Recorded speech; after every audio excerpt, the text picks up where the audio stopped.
to Leitner. Puts it up. You're listening to the Culture State Podcast. Get ready. Woo! Yes, sir. We are back on the Culture State Podcast. The light-skinned guy, Chris Lee, the dark-skinned guy over there, Dennis Cox. If you're watching us, his light went out during our interview. So it's darkness, everybody. Yes, darkness. It's and we're here with another episode of the Culture State Podcast. What do you say, Dennis? I said it's spreading. Darkness is spreading. It is. I'm sorry. I think I'm just gonna keep laughing from that now throughout the rest of this episode. But Chris, not only is it another episode of the Culture State Podcast, we got to give our shout out to our new sponsor, Papa Murphy's Pizza. Yo, thank you guys so much, Papa Murphy's. I've got to go get a pizza now and try it out. And every Tuesday, get any large pizza for just $10.99. Papa Murphy's, change the way you pizza. Yeah, it's well, Chris, if you haven't had it before, it's nice because it's actually they prepare the pizza for you, but you take it home, you bake it in the oven yourself, so it's ready and hot, fresh at your convenience. And I'm pretty sure they might have some vegan options for you, Chris. So there's some ways to make it vegan just for you. Don't worry, my girlfriend was telling me there's some ways to make it vegan for you, Chris. So thank you to Papa Murphy's for that. We also want to thank Jake Delhomme. He is our guest today on the Culture State Podcast, former quarterback for the Carolina Panthers, came this close to winning a Super Bowl if it weren't for a guy named Tom Brady. My gosh. Tom freaking Brady. If it weren't for him, Jake Delhomme would have brought us a championship. But it's okay, though, because Jake Delhomme is still somebody that we look at fondly because he's one of two quarterbacks in Panthers history to bring Panthers to the Super Bowl. And so, of course, you can't hate somebody that's done that for you ever. So shout outs to Jake Delhomme. So this one was interesting because I was literally in the press box at the Panthers-Jets game to begin the season. After the game was over, we're all listening to the press conferences and things like that, getting stuff together. I'm typing up my reports and things like that. And I go to get some water, and Jake Delhomme's at the buffet, just kind of watching the TVs, kind of stuffing his face with some type of food or whatever. And I was like, "Hey, I'm sorry to interrupt, but I work at WRAL in Raleigh. I would love to get an interview with you." He was like, "Oh yeah, just text me." And I was like, "Oh, okay. Let me get your number." And I just went and put his number in, and he was like, "Yeah, just text me and we'll get the time together and all that." And it literally worked out like that. I thought I was going to have to go through a publicist or a representative or manager or something, but no, Jake Delhomme set this up with us. Well, props to him. Props to him. Props to you for doing that, for just asking. And the fact that he's just like, "Hey, yeah, here's my phone number." One thing that you people will realize that are watching and listening to this podcast, that Jake Delhomme is just genuinely a good guy. He's just a really nice guy. And the fact that he was willing to give his time for us was just pretty remarkable. Now, you mentioned, Chris, about how the Panthers, the 2003 team, Jake Delhomme's first year in Carolina after spending 6 seasons with those dreaded New Orleans Saints. Boo. They played in the Super Bowl, which was played in January 2004, which happens to be not only known as one of the many Super Bowls that the Patriots won, but also the wardrobe malfunction Super Bowl, also known as the wardrobe malfunction Super Bowl, which I think we all remember that one. I think we all witnessed that one live. So that is also a staple of the very first Carolina Panthers Super Bowl. Yeah, it was definitely a memorable Super Bowl. I remember watching that. I was dating my first girlfriend at the time. She had a Super Bowl get together at her house. This was my senior year in high school. I was just like, man, the Carolina Panthers are about to really do this. They're about to win. We were like only an hour and 15 minutes from Charlotte. But things were just so busy and so pumping at the time with that. The fever around the Panthers was on a different level than what I'd ever seen it. And there were people who were putting songs together on the radio for the Panthers. It was a really big time. And Jake Delhomme was the guy leading the team at the time when it came to that. And the way that that team was formed was it just said, oh, now we think of it as old school style football, where it was guys like Stephen Davis carrying the load on offense as a running back, and then you look at just how tough that defense was. It was just such a different era. You look back, still less than 20 years ago, just how much the game has changed between then and now, and just the way rules have changed, and just how much better the athletes are. I mean, not saying that they were bad athletes back then, but just how training and everything is it's shaped the game so differently nowadays. And, if you look at the names on that team, those are legendary names. Oh, yeah. In football in the state of North Carolina. I mean, Jake Delhomme, Julius Peppers, you have Steve Smith, Muhsin Muhammad, you said Stephen Davis, Deshaun Foster. Like, there's so many, Jordan Gross. There's so many, like, big-time football names. And at the time, when everything's new and all that, you don't really get a chance to understand how big that is. But looking back, the way we can look back at it almost 20 years ago, those are some huge names. And we can do that now with, the Carolina Panthers from 2015. Cam Newton, Jonathan Stewart, Luke Kuechly, Thomas Davis, Greg Olsen. You have those names that are like that. And so I'm hoping that, we can look fondly back on this era of the Carolina Panthers and say, oh, Christian McCaffrey, Sam Darnold, Shaq Thompson, Brian Burns. I hope we can be able to do that with this group as well, because this is a really good group, and I hope they continue to start growing together. And this is something that we'll definitely talk to Jake about. This is the way that the city of Charlotte, but also the state of North Carolina, has embraced a pro and football South Carolina. And South Carolina. No, we're not counting them, Chris. Okay, we're all about the state. It is the Carolina Panthers. Yeah. Okay. Do we say South Carolina for the Carolina Hurricanes? No, we don't. Yeah. Well, practicing's different. Get out of here. Get out of here, South Carolina. But my point is that for being such a college-heavy area, the fact that the city and the state of North Carolina has embraced the Panthers as one of its own, and you're hearing these names that are synonymous with the quote unquote greats of the franchise, and that these names are still relevant today with fans today who are our age, who are in their mid-30s. They still reflect fondly upon that, and they're passing those names down onto younger generations. Like me, my mom's from Western Pennsylvania. My grandfather was a steel worker. I grew up hearing the names of Rocky Blyer, Franco Harris, Mean Joe Green, Jack Lambert, Jack Ham. Those are names that were well before my time as a fan, obviously long before I was born, but those have been ingrained in my head. And for years now, you're going to keep hearing names like Stephen Davis, Jake Delhomme, Steve Smith. They're all going to be just synonymous with this franchise for years to come. Absolutely. My daughter's going to hear all about Steve Smith and all about Jake Delhomme, even though they've never played a down of football in her lifetime. So she's going to know all about that. But remember, though, Dennis, 2 states, 1 team. Okay. I know we're the better of the Carolinas, but when it comes to the Panthers, it is 2 states, 1 team. Oh, you hit me with the crickets. Okay. All right. Okay. Well, I guess this will be a good time to take a quick break. And on the other side of the break, we'll talk to Jake Delhomme. We promise not to bring up the state of South Carolina at all. Nope. We want to keep Dennis happy on this whole thing. So after this quick break, you'll hear from Jake Delhomme, number 17 for the Carolina Panthers, right here on the Culture State Podcast.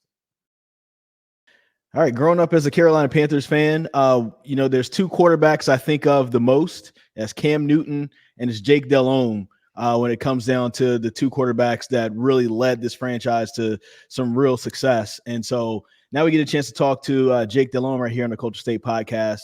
Led the Panthers in 2003 to the Super Bowl. Actually, it was played in 2004, but the 2003 season. So thank you so much for joining us. And it's great to have you here. First off, what's it like now just being on the broadcast side? You get a chance to watch the players do what they're doing, and you get to analyze what they're doing on the field, what you used to do for the Panthers. Well, thanks for having me on. I now to the broadcast side, I absolutely love it. I really and truly do. It's something that was in the works for a while. I was letting, I guess, my daughters get a little older. I didn't want to miss many of their activities on weekends and sports and whatnot. So now that they've grown up a little bit, I've had more time to do it, and I love it. I still get that same kind of, it's not the exact same, but that same kind of feel walking into the stadium, preparing for the game, watching film of the upcoming opponent, and then I get to sit and just call the game. And it's very easy to work with Mick Mixon. He's first class all the way, and our group, our little crew is pretty darn good. Jim Zoe, I don't think we step over each other, and we have a lot of fun, and we all pull for the Panthers, and we want to see success. And so far this year. We played 4 games, and 3 out of the 4 were very good. Well, what's it like now? Like just being in the broadcast booth, do you have a different appreciation or just different viewpoint of the game now that you're seeing it played live? But from again, like the all 22 perspective. Well, listen, I'll be honest with you. Sitting in that booth, it makes it seem a lot easier than it was because you're sitting there and you can see things happen, and I can see plays develop. You can see where a running back needs to make a cut. In essence, you can just see how things all happen, and it's not that way on the field. I wish it was that easy on the field. Yeah. Like, gosh, there was a huge void in there. We could have just fit it in, and then if you catch the end zone copy, there's somebody that flashes in front of the quarterback's face and whatnot. It makes it look a lot easier. But it's just so much fun to watch and see, and I still get. I'm still in amazement at some of the speed at which these guys play with in the NFL. I think that's the thing that just always stands out to me, and I've never lost fact of the sight just how talented these guys are.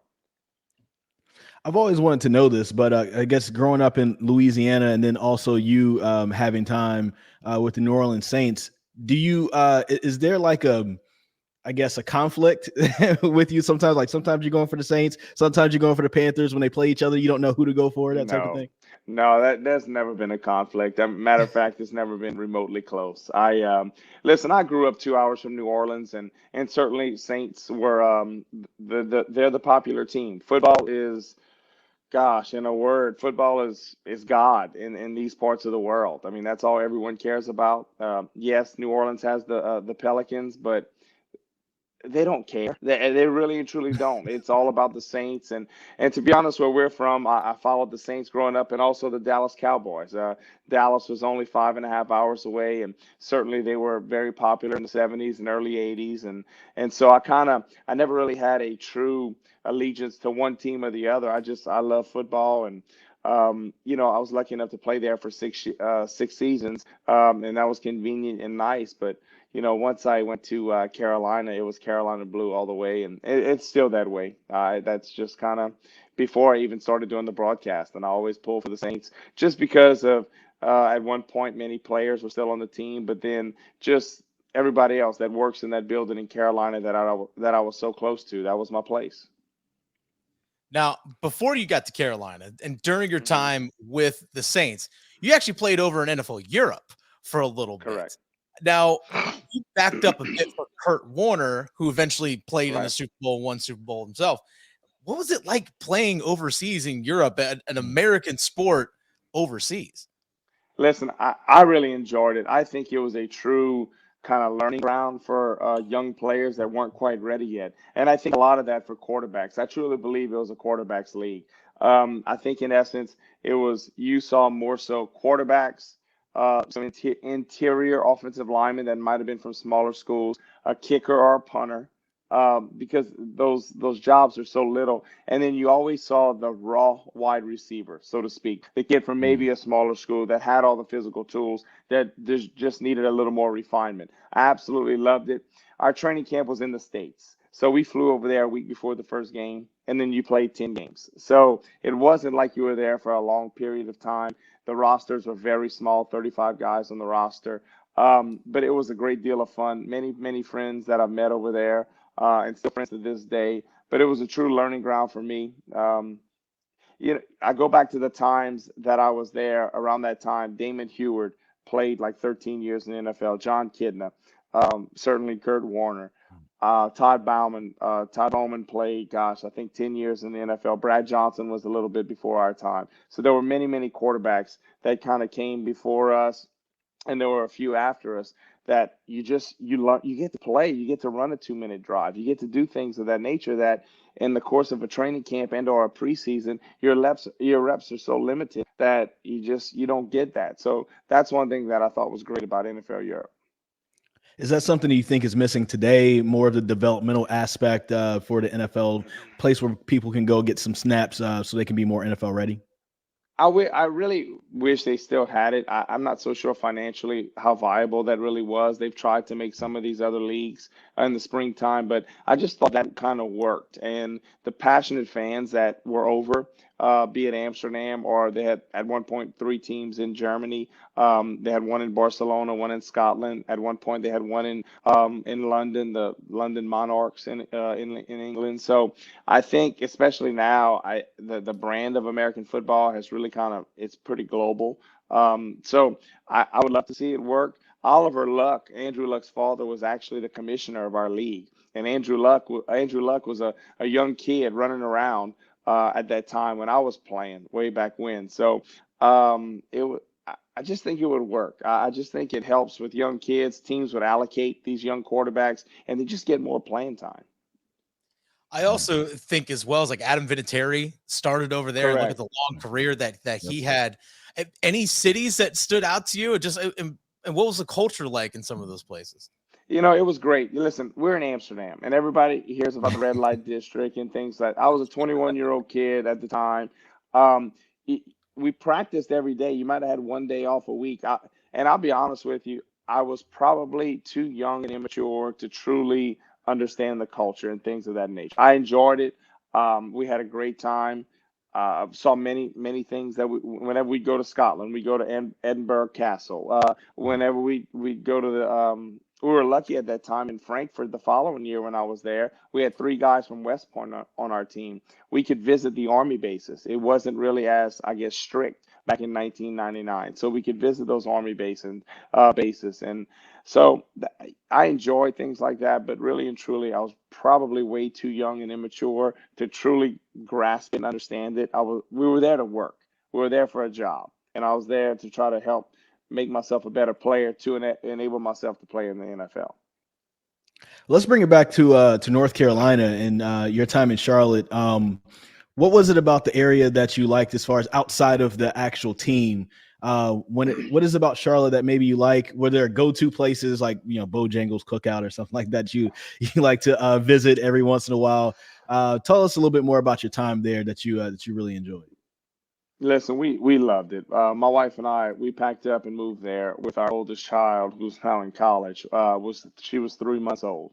We didn't know anybody, and certainly, met some teammates, obviously, but we met a ton of friends outside of football, and they're still friends to this day. We just loved everything about it. At that point, young family, young kid, we didn't have a nanny, we didn't have true babysitters. Every now and then we had someone maybe watch the kids, and then we had another one a few years later down the line. So Charlotte was it was growing up for my wife and I, and it was fantastic. We lived in South Charlotte. We lived in a great neighborhood, great families, great friends, and just everything about it. I always said, if they didn't have what I needed 5 minutes or within 5 miles of my driveway in Charlotte, then I didn't need it in this world. I mean, they had everything you needed, and it didn't feel like this big hustle and bustle of a big city. It truly felt like I don't want to, I guess quaint would be the word. It was like a quaint southern town that I just truly loved. So your first season with Carolina, halftime of the first game, you're all down 14-0. Coach taps you on the shoulder. You're going in. What was that moment like, getting the call at halftime to go in and replace Rodney Peete? Well, I was ready. To be honest with you, Coach Fox had kind of talked to Chris Winkie and I leading up to that week that, hey, listen, Rodney's the starter, but everybody be ready. And we weren't playing well in the first half. The crowd booed us off the field, and you could kind of sense maybe a change might have been necessary. And so I get the call, and it's go time. It's time to go. Well, change worked out. You made it all the way to the Super Bowl. So Yeah, we were a good football team. We were a good football team. We were young, hungry, fast, and a lot of us kind of really grew up. Some of the pieces they added in free agency, how the Washington at the time Redskins, now the football team, how they let go of Stephen Davis, I'll never understand. Because he still had tread left on those tires, and it was evident. And he had Deshaun Foster, who was one, he was a really good player, but two, if he wouldn't have had a couple of these debilitating injuries, no telling how great he would have been. A young Steve Smith going into year 3. Julius was in year 2. Chris Jenkins was like year 3. Dan Morgan, Will Witherspoon, Jordan Gross was the first round, rookie. I can go on and on with these established veterans that they already had. Obviously, Musin Muhammad, you had a clutch kicker in John. So it was just, Mike Minner, Mike Rucker. I can go on and on. The team was ready to move forward at that time. Yeah, that was definitely an awesome group of guys. I want to ask you a little bit more about Steve. You guys are some of the personalities from that crew that is just some of the most memorable, and you guys seem like two opposite guys, but super fiery on your own and together. I wanted to know, like, how did that fire mesh together and work so well during your playing time together? Well, I think we grew up, both of us. Steve was, as a rookie, I was with the Saints, and we were in that division. And I can remember vividly the on Wednesday morning when you meet with the coach, he'd give your offensively your 3-point key points of the game, defensively, and then special teams. Well, as a rookie, it was, hey, they have the best returner in the National Football League, punt and kick returner in number 89, Steve Smith. This guy, he's not big, but I'm telling you, he's the best player, best specialist in the National Football League. So knew who he was, obviously. Get to Carolina and just see the physical gifts and talents that he has. And I think we both really grew up that first year. I made a ton of mistakes. He was young, still getting refined at the receiver position, because really and truly he played some, but it was more special teams his first 2 years. And we just kind of grew together, and we both had we both hated to lose. I mean, we hated to lose, and we were willing to put in the work off the field to make us better. And I think that helped carry over to the team. But we had many guys like that. There were a lot of guys on the team that were like that. And so we were able to grow together. And certainly he's a Hall of Fame type of talent and player, and it just worked. Did you ever get any trash talk arguments with Steve Smith while you were there? He's known for being a trash talker. talker. Absolutely. No, there's the roster that we had some we had a lot of alpha males on those football teams, and it was a lot of fun. We were hard on each other, but we respected each other, and so there was many of discussion. Let me use that word, discussions that we would have on and off the practice fields and game field. But everybody respected each other for the most part on those football teams. It was a respect factor. We didn't all get along at all times, but that's going to happen. You're not going to get along with everybody. Yeah, we had Mike Minner on a few weeks ago. He's the head coach of Campbell, which is over here close to us in Raleigh, and he's doing a good job with them. And you could tell he's just a fiery, passionate type of guy. And it just feels like that group of guys, just between you, Steve, Mike, John Fox, it was just a fiery group, and you can kind of see how the personalities could work together to do something great. The way you guys did. Let's talk about the team now. What do you like about the team now, this new iteration under Matt Rule, Sam Darnold having a good 3-1 start as we're talking right now, and the first Panthers quarterback to throw 300 yards in back-to-back games? I would have thought that you or Cam would have already done that. What do you think about Sam Darnold on that? Well, I'm not so sure how many times we would have done that with Foxy. He wanted to run the ball, pass it, run it. And that's a running joke, and we tell Foxy that all the time. That was his blueprint, and it really and truly worked. But I think this team, I guess in a word, I would say growing. Last year's football team, I couldn't do the games because of the whole COVID situation, but watching them play, I thought they overachieved at some games. Like, I didn't think they belonged in certain games, and they would be in there till the last drive. And They were there. It's just you thought maybe there were some parts that were missing, and I think draft wise, free agent wise, we've started to slowly add these pieces. And I think this team is a growing football team that's very young, very hungry, willing to work, and willing. I'm anxious to see a transformation of a team that, yes, we're 3-1, but I want to see a team each week, week in and week out. There's an expectation that we're going to win. We're going to go 1-0 each and every week. And I'm not saying they don't have it now, but I just want to watch it through the course of a season. It's still early in the season. We're only 4 games in. So I want to watch this team continue to grow because youth is extremely prevalent all along this roster from number 1 down to number 99. It's very young. And just see how these young kids continue to grow and watch Sam and his development. I think you're seeing a different quarterback, a quarterback that's I don't want to say he wasn't happy in New York, but that just wasn't the best situation. And that's a tough situation. There's a lot more weapons around him here. I think Joe Brady's doing a really good job. And the weapons that he has, Sam's using them and seems like he's playing pretty well. And I look forward to him to get better as the season goes on. I know the glaring weakness for the Panthers right now is the offensive line. And I mean, more than anybody, you can be the best that you can be as a quarterback as you're being protected if you're standing upright. With the deficiencies of the line right now, is that something that can be fixed in the season? Or is this one of those things where you just kind of have to patch it and work through it and just let's make it to the draft so we can get more protection around Sam for next year? Do you think this is something that can improve this year?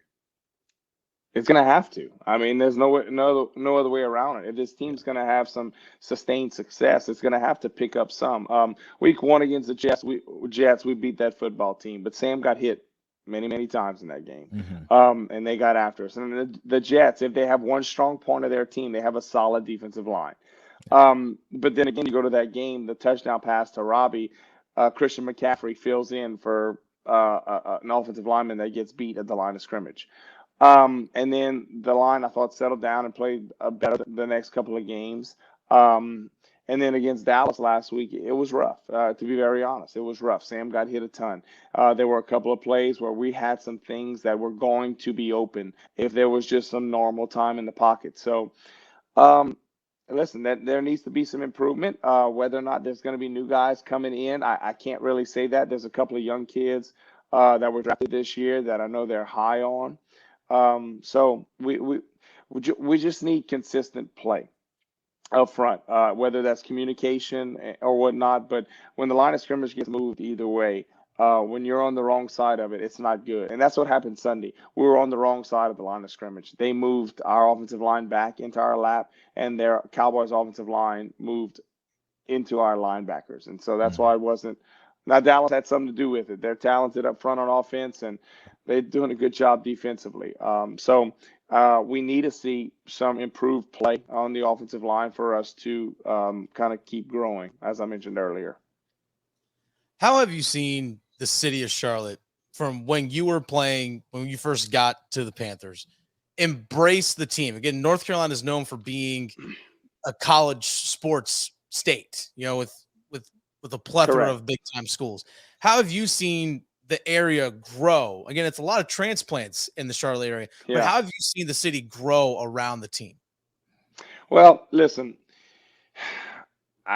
we had great fan support. I do know early on you would hear that when I was with the Saints from 97 through 02, so those 6 seasons, you would hear that going to Carolina, it's not going to be the loudest crowd. It's kind of a wine and cheese type crowd. It was a very banking type of town. So that's what was said in our meetings. And so because you were used to this fanatical fan base in New Orleans, that like we had true home field advantage. So you go to Carolina and it might get loud some, but it never truly felt. And then I'll be honest with you, when we got there in 03, yes, winning helps. And you just you felt it. And I thought we had home field advantage many times during our course there.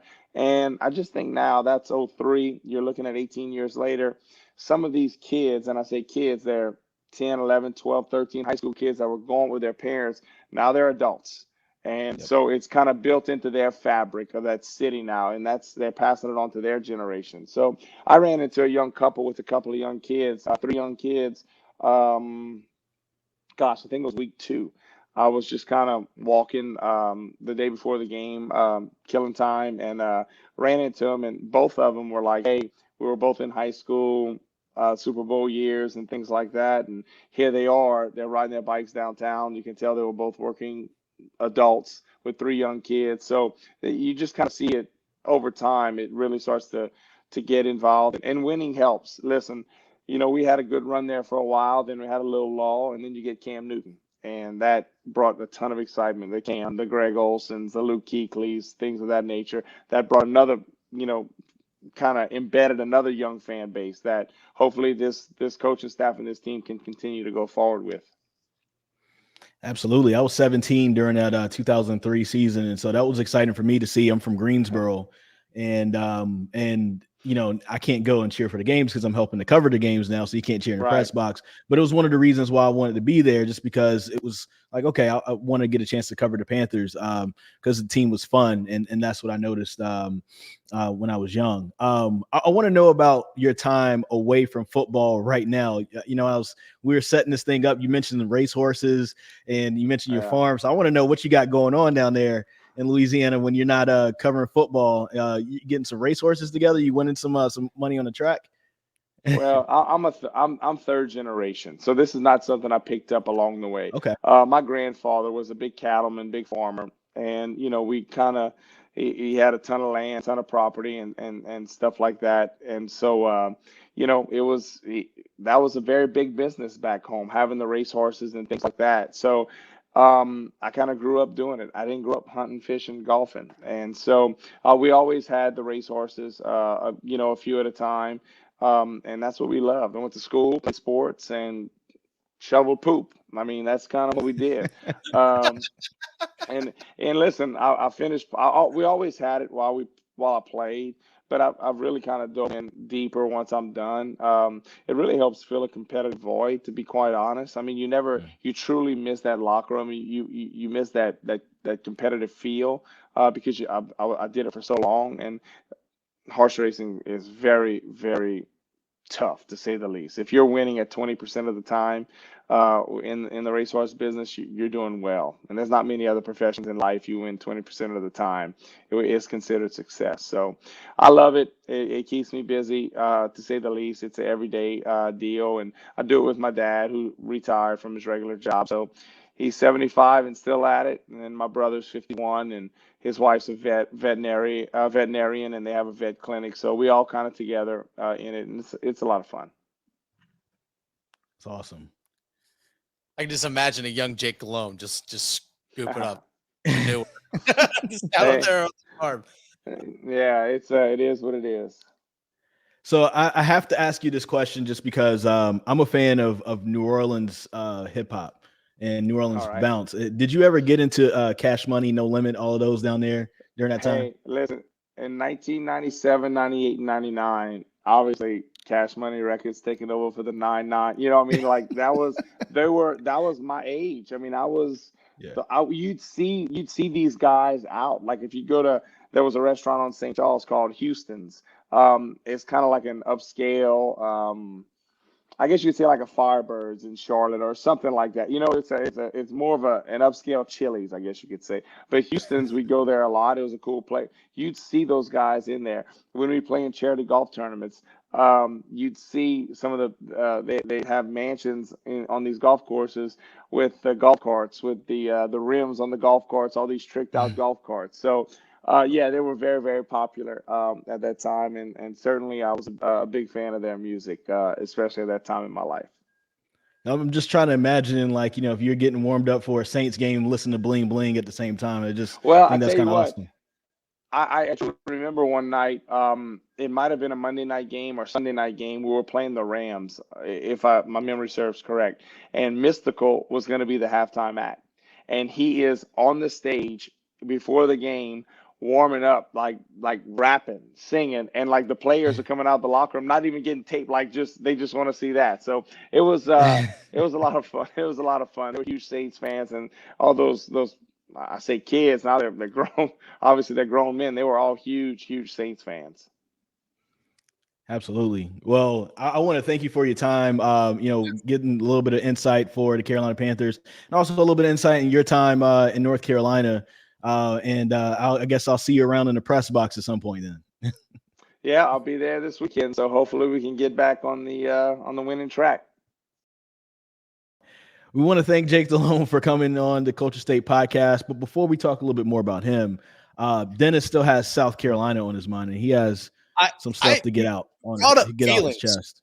You brought up feelings, Chris. Okay, you're talking about Carolina. Okay. No. Anytime someone refers to Carolina, they refer to the state of North Carolina. Okay. Yeah. No, unless you're a South Carolina Gamecocks fan. For those people that down there, they like to call themselves Carolina, like, oh, can't wait to go watch this Carolina Kentucky game. No, you're going to go watch the South Carolina Gamecocks play Kentucky. No, you're not Carolina. People say Carolina, they think, oh, I love Carolina beaches. Guess what they're talking about? They're talking about Wrightsville, Topsail, Atlantic Beach, Carolina Beach, Curry Beach, all those wonderful beaches. They're not talking about Hilton Head or Myrtle Beach? No, they're not. No, they're not. Myrtle Beach, really? The wonderful beaches of Carolina. We're going to throw Myrtle Beach in there, Chris. Get out of here. Get out of here. Your barbecue stinks. Get out of here. This is Dennis right now. He's just got the angry face of South Carolina. What about those beautiful palmetto trees? I'm sorry. North Carolina pines. Superior. Get out of here. What about the beautiful golf courses in South Carolina? Oh, there's plenty of beautiful golf courses in North Carolina. Come on, Chris. Don't even start here. Don't even start. Okay. I just wanted to see I forgot to even play our bump music coming back from that. That's how angry I am, Chris. It's all good. It's all good. We'll get off of South Carolina for a little bit just so Dennis's heart rate can go down. But we want to thank Jake Delhomme for coming on with us. Super nice guy. And, I love the fact to have him on there. He feels like an open book that you can kind of ask him anything. But I was kind of shocked that there is no allegiance to the Saints. You would think that growing up in that area and that is your first professional team, the first team to really give you a shot. I understand why he would feel an allegiance towards the Carolina Panthers, because that's where he truly made his name. Yeah. But he still lives in Louisiana. He's from Louisiana. That's the team in the area. That's the first team to give you the shot. That was very interesting to me. Well, one thing to keep in mind, Chris, is that for a long time, the Saints were bad, like really bad. They were the Aints. A long time. Yeah, they ain't winning nothing. So, okay, they had a couple decent seasons in the 90s and stuff with Aaron Brooks. Shout out ACC legend Aaron Brooks. But it's for a long time, the Saints just weren't a good football team. They were just a dormant. That's all, or doormat, I should say.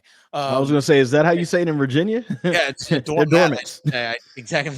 They're the dormants, the New Orleans dormants. But yeah, they were just a doormat for a lot of teams. And then, plus as well is that because you've had so much long success, not too far away with the Dallas Cowboys, but there's a ton of Cowboys fans down there who probably never have stepped in the state of Texas ever. It's Louisiana, so maybe they have. It's like, North Carolina, South Carolina, like people from South Carolina have come up to North Carolina to have fun. Yeah, because North Carolina is better. Oh my gosh, you're hilarious. So Jake Delhomme on the podcast, I want to thank him. We recorded that after the Cowboys game, but before the Philadelphia Eagles game. So that's why it's a little dated with certain references. So as we're recording this right now, we don't know what's going to happen with the Panthers and Eagles game. We're hoping that as you're hearing this, that the Panthers are 4-1 beating the Eagles, but anything can happen in NFL. But also as we're ending this thing off, we have a brand new sponsor to the show. Oh, pizza, everybody. That's right. Papa Murphy's Pizza, bringing families together through food people love. Again, check out Papa Murphy's. We're everywhere. Trust me, they're not only just in North Carolina and in Raleigh, they're all over the place. So check out Papa Murphy's Pizza. Get something good for yourself and for the family. It's delicious pizza. And also, who loves pizza, Chris? Who? Other than me. My girlfriend loves pizza. I think you love pizza because who doesn't love pizza? But you know, who really loves pizza, who's synonymous with loving pizza, the Ninja Turtles. You know where the original Ninja Turtles movie was filmed, Chris? The one in 1990? Right here in North Carolina. Right here in North Carolina. You put me onto that one. Right here in North Carolina. That's what's up. I like how you tied all that together. You know what I'm saying? Exactly. So I knew where maybe was it filmed in South Carolina? No, it's filmed in North Carolina. Maybe we can recreate a couple of Ninja Turtle scenes with Papa Murphy's Pizza. Yes, that would be cool. As long as I get to be Raphael, that's all I care about. You being Raphael makes sense. I'm Michelangelo. I'm Michelangelo. I'm the cool guy. You know, we should actually switch that because you're the moody one, and Raphael's kind of moody. Excuse me. I've already claimed Mike. No, you, sir. I'm Raphael because I like the color red. That's pretty much all. I love color orange. My girlfriend, super smart, also loves the color purple. She could be Donatello. Bingo. Okay. All right. We can go that direction. Carissa is going to be a little bit too small to be, what was it, Leonardo? She could be Splinter, I guess.